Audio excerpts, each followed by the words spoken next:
Mais à quoi vous jouez à vous balader sur les mains? Normalement, un Homo sapiens, ça se déplace sur ses deux pattes. Mais bon, moi je dis ça, je dis rien. Bon, vous l'aurez compris, cette vidéo va traiter du handstand, de l'équilibre, de la terre. Appelez ça comme vous voulez. Ce qu'il faut comprendre, c'est que le handstand est aussi vieux que les arts du cirque ou que la gymnastique existe. Ça a été énormément démocratisé avec l'avènement du CrossFit il y a une quinzaine d'années, mais le handstand est une pratique peut-être millénaire.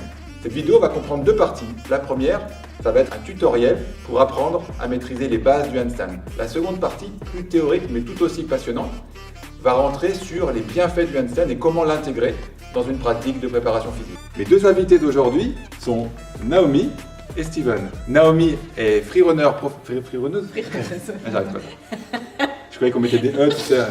Naomi est freerunneuse et acrobate professionnelle et Steven est personal trainer spécialiste du travail sur les mains. Je vous laisse en leur compagnie et je reviens vous voir pour la deuxième partie de cette vidéo.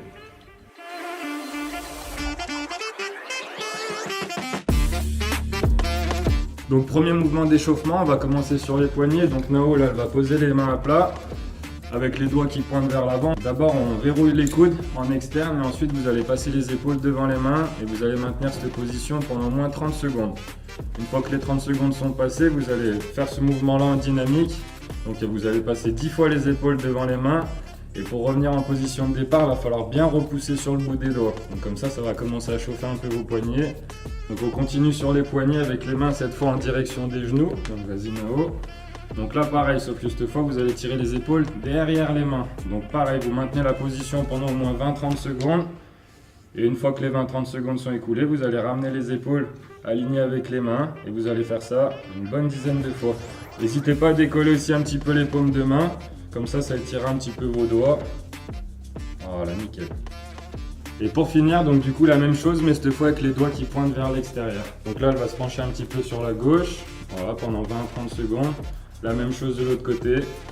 Et après, une fois que vous avez fini, les 20-30 secondes, vous partez comme une petite pendule. Vous faites droite, gauche et ainsi de suite. Au moins une bonne dizaine de fois avec les épaules bien vers l'avant. Et ce sera bon. Donc là, sur les trois mouvements que vous venez de voir, évitez d'aller chercher les grosses douleurs, ok? Vous restez vraiment dans une zone où c'est supportable, mais cherchez pas la douleur. Donc deuxième mouvement d'échauffement, donc là on va travailler sur l'ouverture d'épaule. Donc Noël va poser les mains sur la chaise, ensuite il va falloir bien garder vos hanches alignées avec vos genoux. Et ensuite le but ça va être de rapprocher donc la poitrine vers le sol en gardant la rétroversion sur le bassin. Donc là Noël va se mettre en rétro. Vous allez maintenir cette position pendant au moins 20-30 secondes. Une fois que les 20-30 secondes sont écoulées, vous allez faire 10 anté-rétro. Donc là, elle va partir en antéversion et ensuite elle va repartir en rétro. Anté et rétro. Bon, après, elle est vraiment souple, Nao, on a de la chance. Ça, vous voyez vraiment bien la différence entre l'anté et la rétroversion. Une bonne dizaine de reps. Ça va commencer aussi à activer un petit peu vos épaules.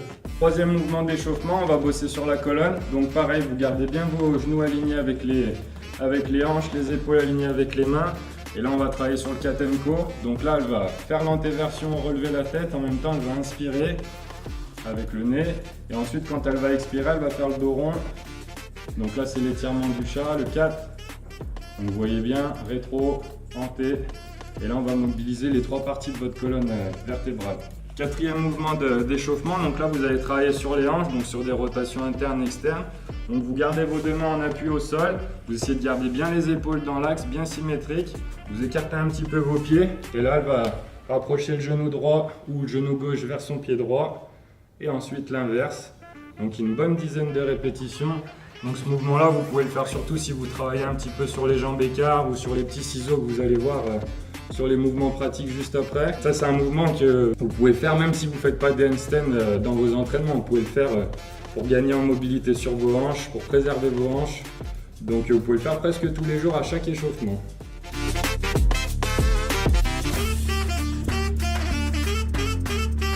Donc premier mouvement pratique, le ciseau jambe fléchée à 90 degrés. Donc pour la position des mains, vous allez vous mettre à peu près à 60-70 cm du mur. Et ensuite on va travailler donc sur l'ouverture des épaules. Donc là elle va essayer de rapprocher la poitrine vers mes mains, donc vers l'extérieur. Et ensuite elle va la rapprocher un petit peu vers le mur. Donc pour ça vous pouvez vous aider en poussant un petit peu sur la jambe du haut. Voilà, et elle va revenir vers le mur. Donc cette position, ensuite une fois que vous avez gagné un petit peu en ouverture d'épaule, vous allez la maintenir pendant au moins 20 à 30 secondes. Donc, deuxième mouvement pratique, on va travailler sur le ciseau, jambes fléchies et une jambe tendue. Donc toujours à 60-70 cm du mur. Donc là, cette fois, vous allez garder une jambe tendue. Vous allez pouvoir vous aider en repoussant un petit peu avec le pied qui est contre le mur. Et là, ce qu'il va falloir essayer de faire, c'est placer le bassin en rétroversion. Donc là, elle va serrer les fesses. Et ensuite, elle va relâcher en T. Ensuite, rétro. Donc ça vous aidera aussi à gagner un petit peu en ouverture d'épaule. Ok, rétro. Et une fois que vous avez bien compris ça, vous pensez à bien tendre la pointe de pied, serrer les fesses et surtout vous respirez en position. Pensez bien sur chaque essai à changer de jambe. Pensez bien à travailler une fois avec la jambe gauche, une fois avec la jambe droite. Troisième mouvement pratique. Donc là, on va travailler sur le ciseau, jambe fléchie à 90 degrés, mais cette fois dos au mur. Donc c'est départ dos au mur. Voilà, donc comme le premier mouvement. Et là, cette fois, elle va essayer de rapprocher la poitrine vers le mur. Donc elle peut s'aider aussi un petit peu de la jambe et elle revient en position.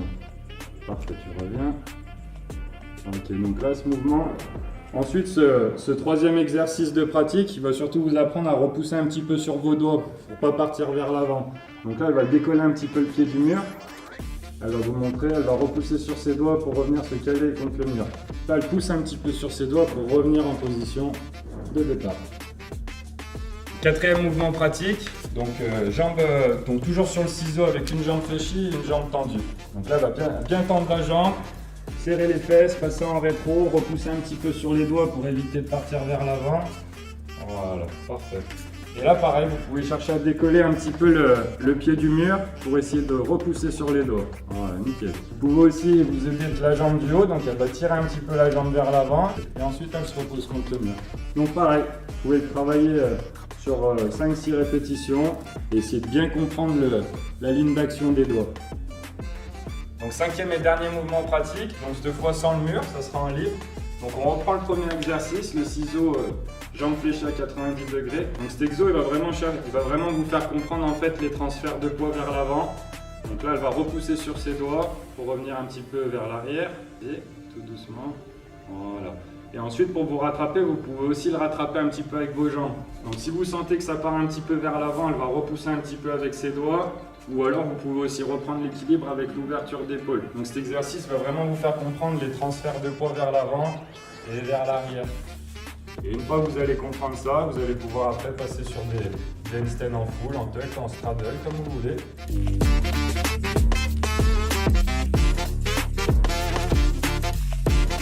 Donc premier point clé pour progresser sur les handstands, je dirais déjà l'entraînement régulier, donc plutôt avec des séances courtes de 30 à 40 minutes. Et essayer vraiment de bien maîtriser les bases avant de passer à la suite. Donc deuxième point clé pour progresser à handstand, ça va être donc la ligne d'action des doigts. Donc en fait ça va vous faire comprendre comment ramener son poids de corps vers l'arrière et comment le ramener vers l'avant. Donc il va falloir essayer de trouver et développer ces bons réflexes et bien de les mémoriser pour pouvoir les remettre en application après sur vos séances. Troisième point clé pour progresser en handstand, donc ça va être d'essayer de comprendre la relation entre vos épaules et vos hanches, donc ça va être l'alignement. Plus vous allez être aligné sur un handstand, moins vous allez forcer. Donc il va falloir essayer de trouver ce placement idéal. Donc ce placement idéal, il se trouve dans le centre de la main. Et on va dire quand vous êtes en handstand, il faut essayer vraiment de se rapprocher vers 80% de la paume de main et 20% sur les doigts. Donc quatrième point clé pour progresser en handstand, ensuite il va falloir essayer d'apprendre à respirer en équilibre.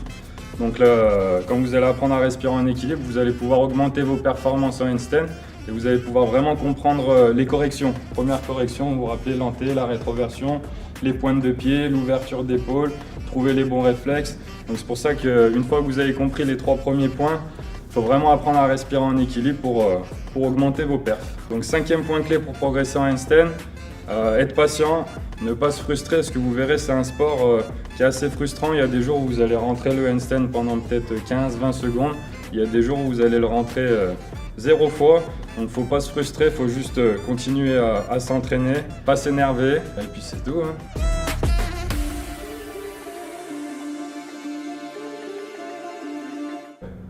Nous revoilà tous les deux avec Steven. On va maintenant détailler tous les bienfaits d'introduire le handstand dans sa programmation, dans son plan de musculation par exemple. Premier point, le handstand améliore la posture.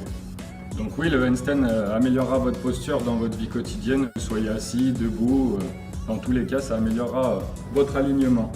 Pour le second point, on peut se demander si le handstand aide à améliorer l'ouverture d'épaule. Oui, le handstand, ça vous aidera à améliorer votre ouverture d'épaule, donc ça la développera et ça la maintiendra.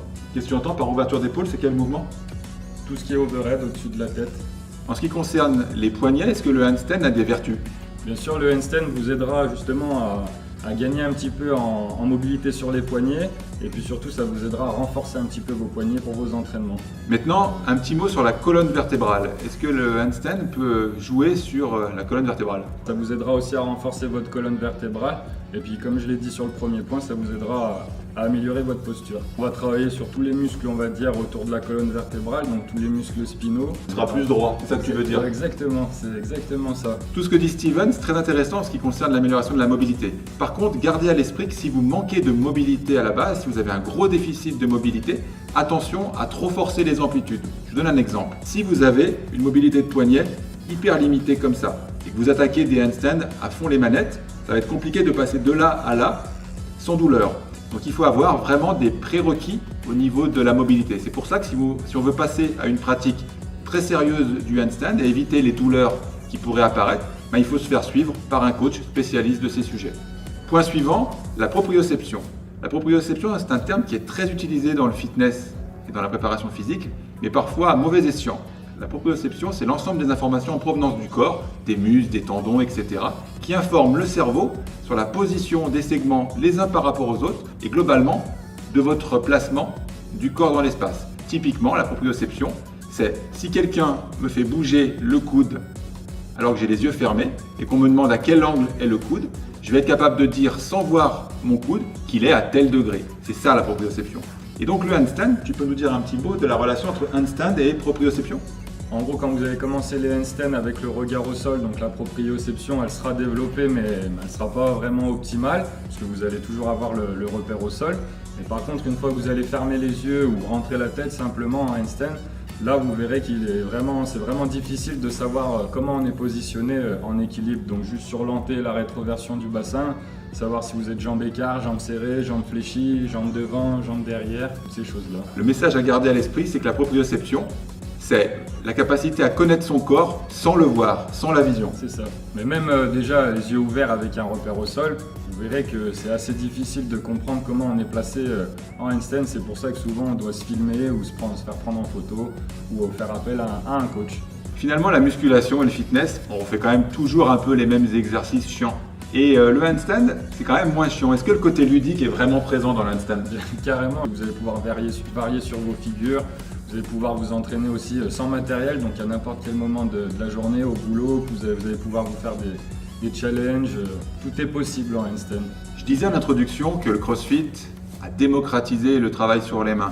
Et maintenant, on voudrait dire un petit mot avec Steven sur l'intérêt et les avantages, les inconvénients à travailler le handstand pour un crossfitter. C'est un mouvement à ne pas négliger. Pour un crossfitter ou un gymnaste ou n'importe quel sport, quelqu'un qui va travailler sur le handstand, ça vous aidera sur tout ce qui est mouvement d'overhead, que ce soit à la barre ou à l'halter ou à la kettlebell.